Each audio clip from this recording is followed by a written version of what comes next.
My general response would be one of almost total lack of interest, to be honest, and that's not necessarily a big criticism. I mean, George Osborne made a huge bet last year. He is going for fiscal austerity, and he's doing the politically sensible thing of going for that fiscal austerity right at the beginning of his term, giving it the best chance to work before he goes to the people again. He really tied his own hands last year.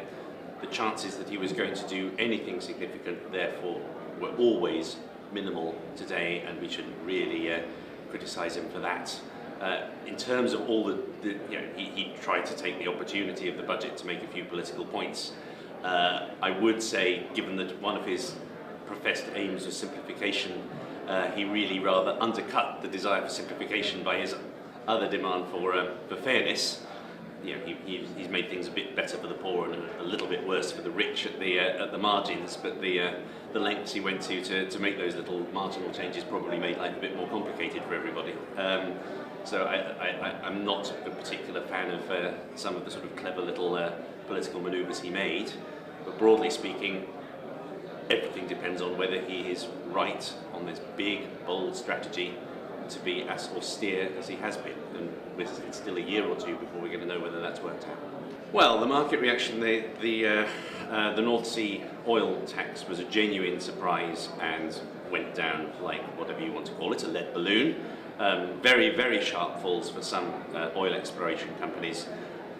That has to be a matter of concern, but obviously it was a very specific tax on a very specific industry. Beyond that, it's interesting. There is no great worry about the UK debt as it shows up in the markets. Gilt yields, sorry to turn everybody off by mentioning gilt yields, gilt yields continue to be very impressively low. There is no sign of the great worries about sovereign debt elsewhere in Europe spreading to the UK, even though our deficit is worse than quite a number of those countries that are in trouble.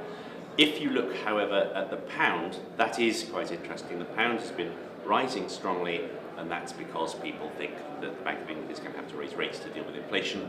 It fell quite sharply yesterday, and I do think that people are making a link here. You look at the budget, you see it's a budget for growth, you see there's nothing in that budget that will help growth particularly, but that it needs growth. Where is growth going to come from?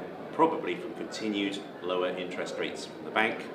And so it was quite interesting that people now think that this is a deliberate, joined-up policy. Easy money from the bank, tight fiscal policy from the government. That's, at least it's a coherent policy, and let's hope it works.